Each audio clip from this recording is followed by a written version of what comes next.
কই যাবি তুই? ওই ঘরে যাবি? ঘুমাক, আমি একটু ঘুমাই, বিকেল আবার। ঘুম থেকে উঠে সকালবেলা রান্নাবান্না তোড়জোড় শুরু করেছি। বাড়ির অনুষ্ঠান ছোট হোক কিংবা বড়, সেটা কিন্তু একটুখানি মেপে ঝোপে মানে চিন্তাভাবনা করে যদি করা যায়, তাহলে কাজগুলোকে কিন্তু খুব সুন্দর করে গুছিয়ে করা যায়। যেহেতু একা হাতেই সমস্তটা করতে হবে, তো সেই জন্যই সব কাজ ভাবছি গুছিয়ে নিজেই করব। Morning everyone, welcome back to my channel Puja lifestyle. আবার একটা নতুন ভিডিও নিয়ে সবাইকে জয়গুরু জানিয়ে চলে আসলাম। আজকে হচ্ছে শনিবার, সকালবেলা ঘুম থেকে উঠেছি। কালকে রাত্রে না সামান্য একটু ঝড় বৃষ্টি হয়েছে, এবার ওয়েদারটা একটু ঠান্ডা ঠান্ডা। ঘুম থেকে উঠতে 10 মিনিট লেট হয়েছে, মানে ধরো 5টায় উঠি, 5টা 10 হয়েছে। ভালো কথা, উঠেছি, উঠে যেরকম কাজ টাজ করছি। 6টার সময় কলে জল আসলো না, 6:30 আসলো না, 6:45 আসলো না, কিরম রাগ ধরে বলো দেখি। সেই গেটের কাছের কল থেকে জল টেনে টেনে সমস্ত কাজ সারছি। জামা কাপড় তো ওখানে বসেই কাচলাম ধুলাম, এখানে নিয়ে এসে মেললাম। এই চলছে, বাসি ঘর মোছা হয়ে গেছে। আর রান্না বলতে আজকে তো নিরামিষ, কালকে ডাল রয়েছে, এখন ভাত করেছি, আর ওদিকে পটল আলু সোয়াবিন দিয়ে একটা তরকারি বসিয়েছি। ব্যাস এই হচ্ছে রান্না। সেরকম হলে দুপুরবেলা একটু গরম গরম আলু ভেজে নেবো, আমাদের রান্নাবান্না কমপ্লিট হয়ে যাবে। মাথা ঘষতে হবে আজকে, যেহেতু শনিবার দিনটা করি মাথাটা ঘষি। মাথাটা তো এক সপ্তাহ ধরে ঘষা হয় না, না। শনিবার দিন ঘষতে হবে, মানে জলের যে কী সমস্যা হচ্ছে আজকে 3-4 দিন ধরে, সেই বুধবার থেকে জল এরম জ্বালাচ্ছে। বুধ বৃহস্পতি শুক্র, আজকে শনি, মানে 4 দিন হয়ে গেল। এবার কালকে বাড়িতে রয়েছে একটা ছোটোখাটো অনুষ্ঠান। এই অনুষ্ঠানের মধ্যে যদি জল এরকম জ্বালায়, বলো তো কত জল টেনে মানুষের পারা যায়। আজকে যেহেতু শনিবার, গণেশ বড় মাকে মালা পরিয়েছে, আর এই তারা মাকেও মালা এনে পরিয়েছে, পরিয়ে গণেশ বেরোবে হচ্ছে ডিউটি। আমি অনেক জামা কাপড় ছিল আজকে, জানো তো, অনেকগুলো কেচেছি। কালকে একটু কাচাকুচি কম রাখবো, যেহেতু কাল একটু লোকজন আসবে সেই জন্য। এদিকে স্নান করে নিয়েছি, ঠাকুর বাসনটা এখনো ধুতে পারিনি, কলে তো মোটে এখানে জলই আসছে না। গেটের কাছের কলে যেতে হবে। আর মনা এখন বসে গেছে হলো পড়াশোনা করতে। সমস্ত কাজবাজ মোটামুটি সেরে নিয়েছি, আর এখানে বসিয়েছি হচ্ছে এখন চাটা প্রায় হয়েই গেছে। চাটা গণেশের আমি খাবো, খেয়ে ঠাকুর বাসন ধুতে যাবো। জল চলে যাবে, তাহলে চাটা বরং গণেশকে দিয়ে ঠাকুর বাসনটা ধুয়ে নিয়ে আসি। কী যে জলের পরিস্থিতি, গণেশ গেছিলো একটু গোলবাগানে দরকারে, দেখছে চারিদিকে এরকম জল নিয়ে অবস্থা। একদিকে আবার জল ঘোলা করছে, আমার মার বাড়ি ওদিকে আবার জলই পড়ছে গোলাগুলো। চা বিস্কুট নিয়ে আমি তো এবার যাচ্ছি ওই ঘরে, আর তার সাথে গণেশের সাথে দুটো একটা কথাও বলার আছে, কি জিনিস আনতে হবে না হবে সেই বিষয়ে। আজকে সকালে আমার ব্রেকফাস্ট নিয়েছি চিড়া, দুধ আর চিনি।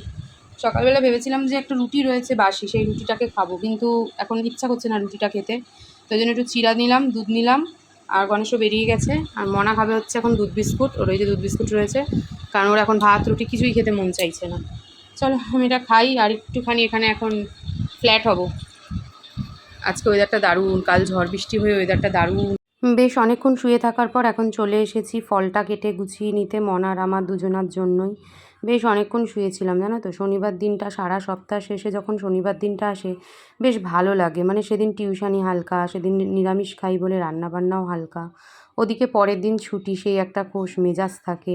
যতই রবিবার দিনকে প্রচুর কাজ করি না কেন, তবুও তো সেটা একটা ছুটির দিন। এই যারা সারা সপ্তাহ বাইরের কাজ করে, বা আমরা ধরো ঘরে টিউশনি করছি, হিসাব মতন একটা বাইরের কাজই বলতে পারো, তো তাদের কাছে এই রবিবার দিনটা যতই ঘরে প্রচুর কাজ করতে হোক না কেন, দিনটা কিন্তু বেশ একটা আনন্দের দিন হয়ে যায়। মনা সকাল থেকে বার্থডেতে একটা লিস্ট দিয়েছে, সেই লিস্ট মিলিয়ে মিলিয়ে কিন্তু মনাকে সমস্ত খাবার দাবার দিতে হবে আর কি। মানে এটা একটা মনার সাথে মজা, মনার জন্মদিনের দিন মনা যা যা ভালো খায় সেই সেই রান্না হবে। তাই চানা মশলার মটরটা এখনই ভিজিয়ে নিলাম, তাহলে কি হবে, কালকে সকালবেলা যখন এই চানা মশলাটা করব বেশ ভালো নরম হয়ে যাবে। দুপুর 3টে মতন, আর আমরা তো খেতে শুয়ে পড়েছি, মেয়ে আর আমি কখন শুয়ে শুয়ে টিভি দেখছি। টিভি না, সরি, টিভিতে কারেন্ট নেই, জানো, আজকে মেয়েটা কিরণমালাই দেখতে পারে। জানো জীবনমেলাটা কাল শেষ, আমি দেখতেই পারলাম না আজকে। কারে আমার দরজা খোলা, কি অবস্থা দেখেছো। টিভি ফোন দেখছিলাম, তারপর সবে ঘুমটা এসছে, চোখটা লেগেছে, আর এই যেই নিয়ে এসে হাজির, নিয়ে নিচে শুয়েছে, গরমে আর পাচ্ছে না। আরে দাঁড়াও, থাক খোলা, তুমি তো রয়েছো নিচে শুয়ে। এত গরম, এত রোদ যে এসে কষ্ট হয়ে গেছে। যে খাবার নিয়ে যাইনি, চলে আসবে বলেই।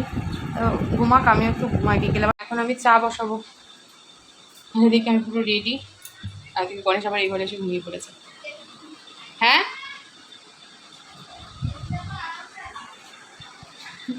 মনা মনা উঠেছে, উঠে রেডি হতে, ফ্রেশ হতে গেছে। আমি হচ্ছে চা করিনি এখনো, চা করবো। আমাদের র চা, মনার দুধ চা, অনেক ঝামেলা আছে।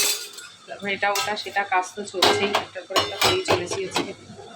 বিকেলের চা নিয়ে আবারও হাজির হয়ে গেছি। এটা রয়েছে মনার দুধ চা, আমার লিকার চা, আর গণেশকেও দিয়ে দিয়েছি চা। ও এখন আবার এই ঘরে এসে শুয়েছে, যেহেতু আমার পড়তে চলে এসছে সেই কারণেই। চায়ের সাথে বিস্কুটই নিলাম, আজকে আর মুড়ি নিলাম না। কারণ মুড়ি খেতে এখন আর ইচ্ছা করছে না। ওই যে সপ্তাহের শেষ, কাজবাজ কম, তাই মনে হয় না তখন আর যে মুড়ি খাই। মনাকে ইংলিশ কোচিংয়ে দিয়েছি, দিয়ে এবারে ঠাকুরের জন্য একটু মিষ্টি কিনে নিলাম। কাল সকালে পুজো দিতে হবে। আমি যখন পুজো দেবো তখন এনারা সব ঘুমাবেন। আর এখন না দেখছি বাইরে বেশ একটা ঝোড়ো হাওয়া যেই না উঠেছে। বাড়ি ঢুকেছি অমনি শুরু হয়ে গেছে বৃষ্টি ঝমঝমিয়ে, আবার কারেন্টও চলে গেছিল। আমি এসে সবার আগে ভাতটা বসিয়ে দিলাম, মনার না এসে খিদে পাবে, ও কিচ্ছু খেয়ে যায়নি। সন্ধ্যাবেলা সে চা বিস্কুট খেয়েছে, ওটা খেয়ে চলে গেছে। তো ভাতটা বসিয়ে দিয়েছি, ভাতটা হলে ভাতটা গুড় করে আবারও বেরোবো অনেকগুলো কাজ নিয়ে যাচ্ছি হাতে, সেই কাজগুলো সারবো, সারতে সারতে বাড়ি ফিরবো। তো চলো এখন হচ্ছে ভাতটা গুড় করে বেরোই। রাত 12টার পর হবে একটা কেক কাটিং, সেই জন্য মনাকে নিয়ে তারপর চলে এসেছি আমরা মিও মোড়েতে। তো মিও মোড়ের কেকের মানে খুবই ভালো কেক খেতে, কিন্তু আমরা অনেকটা রাত করে ফেলেছি, বিভিন্ন রকম আইটেম পাইনি। কারণ বিশেষত মনা চকলেট কেক ছাড়া অন্য কোনো রকম কেক খায় না। আর ওর বার্থডেতে ওর জন্য তো চকলেট কেক নিতেই হবে। আর অন্য চকলেট কেকের সমস্ত প্রিপারেশান যেহেতু খাওয়া হয়ে গেছে, একদম ও সাইডের একটা চকলেট কেক আছে, সেই কেকটাই নেবো ভাবছি। আবার গণেশ তখন আমাকে দেখাচ্ছে এই পাশেরটা নিতে। তো ফাইনালি কোনটা নিলাম চলো বাড়ি গিয়ে দেখাবো। যে হলো রাত্রি 11:30 আর আমাদের খাওয়া দাওয়া কমপ্লিট। আমি ডাইনিং পরিষ্কার করলাম, গ্যাস টেবিল মুছেছি, বাসন মেজেছি, মানে মোটামুটি অনেকগুলো কাজ সেরে নিয়েছি। আর মনা এখন হতাশ হয়ে পড়েছে। ও একে তো দুপুরবেলা ঘুমিয়েছে আজকে অল্প, গণেশ হঠাৎ করে আসাতে আমাদের আর কি ঘুম টুম ভেঙে গেছিলো। এখন হচ্ছে কেক কাটিং পর্ব হবে রাত 12টার পর, তো সেই জন্য সমস্ত কিছু রেডি করবো, গুছাবো, বেলুনটা দিয়ে ওই ঘরটা সাজাবো। আর হচ্ছে কী বলে বেলুন টেলুন মানে যা সাজাবো এখনই সাজাবো। তো এই যাই হোক, এখন গণেশ ওই ঘরে শুরু করে দিয়েছে, আমিও শুরু করবো। তো চলো, সেটা কিন্তু তোমরা অবশ্যই পরবর্তী ব্লগে দেখতে পাবে। আর আমার চোখ দুটো দেখে বুঝতে পারছো তো, মানে ঘুমিয়ে আমি পুরো ঢুলছি, কিন্তু কিছু করার নেই। এখনও মোটামুটি ধরো 1 ঘন্টা আমাকে জেগে থাকতেই হবে, কিচ্ছু করার নেই। তো চলো, ভিডিওটা আজকে এখানেই শেষ করছি। ভিডিওটা যদি ভালো লাগে প্রথম দিয়ে শেষ অবধি দেখো, লাইক কমেন্ট শেয়ার করো। আর ভিডিওটা ছেড়ে যাওয়ার আগে আমার চ্যানেলটা কিন্তু অবশ্যই সাবস্ক্রাইব করে দিয়ে যেও, কেমন? কালকের ব্লগটা কিন্তু হবে ফাটাফাটি, অবশ্যই কিন্তু সবাই দেখো। চলো আজকের মতন টাটা, গুড নাইট।